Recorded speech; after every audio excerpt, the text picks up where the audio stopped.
Facebook रे बर्तमान गोटे फोटो भाइराल होची आपण माने समस्ते भाबुची देखिथेबे। गोटे फाउंडेशन तरफ जड़े आइटम डांसर को सम्मानित करा होची। से कौन देखी को एंगल देखी से आइटम डांसर को सत्य करिसंदी मु भी बुझी पानी। आपण माने यदि देखिथेबे से फोटो आपण माने बुझथेबे निश्चित कमेंट जानबे। फाउंडेशन ना कोन कहा को सम्मानित करिसंदी मु निश्चित आपण मानकू कहबी। जदि आपण माने संपूर्ण वीडियो यदि देखिबे ताल जानि परिबे से फाउंडेशन ना कोन आ जे सम्मानित हेचंदी नारी को ना कोन। चलंतु वीडियो स्टार्ट करबा। जय जगन्नाथ मो राजेंद्र पुणी थरे स्वागत करुच्ची आ एक दमदार वीडियो सहित रॉक क्रिएशन चैनल को। आज मोर टॉपिक है आम ओडिसा रे एमि फाउंडेशन अछि से फाउंडेशन कर्मकर्ता मानो को माने शाबाश दबा कथा। से एमिति नारी मानु सम्मानित करूचंदी जो नारी से सम्मान पात्र नु। से एमिति लोकन से सम्मानित करूचंदी। किछि दिन पूर्व फेसबुक रे फोटो वायरल होची आपण माने समस्त देखिते मु भी देखिची। काली हमर जने भौणी पोस्ट करथिले मु देखतिली हमर रेलवे रे अछन हमर संध्याराणी भौणी जने पोस्ट करथिले मु ताको पोस्ट को देखिली। से भी लिखिचंदी माने भलो कथा लिखिचंदी। एमती बहुत फोटो देखिची। फोटो बर्तमान फेसबुक रे वायरल होची।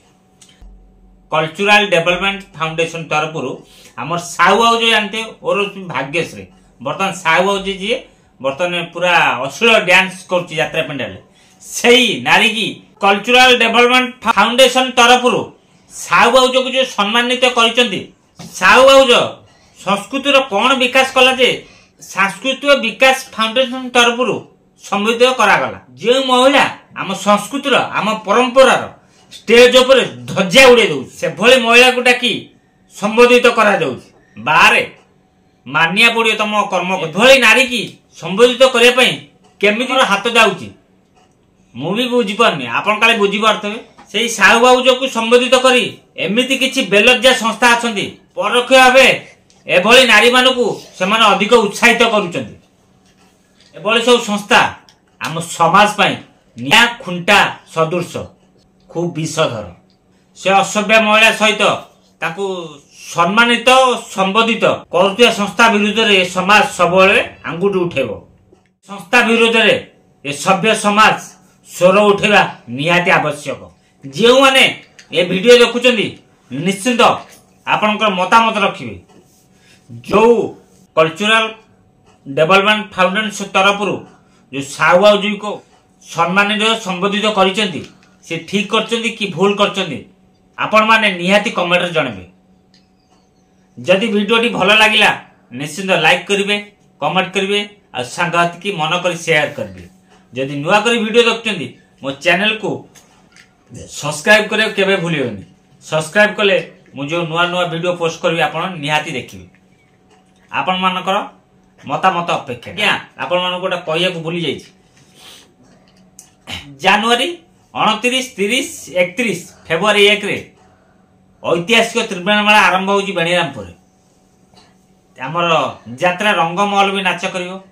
जो माने ऐतिहासिक त्रिवेणी मेला जाई यात्रा रंगमहल नाटक देखिवे सेमान पई खुशी खबर।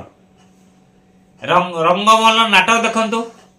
नाटक देखि सारला परे ता पर दिन सकाळ गोटे वीडियो मो चैनल रे गोटे वीडियो पोस्ट हबो। से वीडियो रे पूर्व रातिर नाटक रो ना लिखिबे आ कहार अभिनय भलो लागिला को अभिनेतार अभिनय भलो लागिला निश्चित कमेंट माध्यम जणाबे। जो मानकर कमेंट सबुट भलो रहइबो मु किछि सब्सक्राइब मानको मो तरफ टिकट रो मूल्य देबी। निश्चित आपण जति टंकार टिकट करथेबे टिकट दाम जति थबो मु आपन को रिटर्न कर देबे। मु एटा प्रतिश्रुति होउची आपण मानको। जदि से विषय रे जानिया को चाहुचंदी एमिति करिवे कोन कले टिकट पाइबे ताले ए वीडियो को जाई देखंतु। आईडी भीतर अछि ए वीडियो को जाई देखंतु टोटल डिटेल्स जानि परिबे केमिति कोन कले रंगमहल टिकट मागणा पाई पारे। टिकट यात्रा देखिबे देखि सारा पर टिकेट मूल्य पाई भावुची आपण माने समस्ते बेणीरामपुर आसतु यात्रा देखंतु नाटक एंजॉय करंतु आउ आम चैनल तरफ संपूर्ण मागणा टिकेट नहीं जातु बस केवल आम यूट्यूब चैनल जहाँ शर्तावली अच्छी यात्रा ताकू फॉलो करंतु आपणक मतामत अपेक्षा जय जगन्नाथ।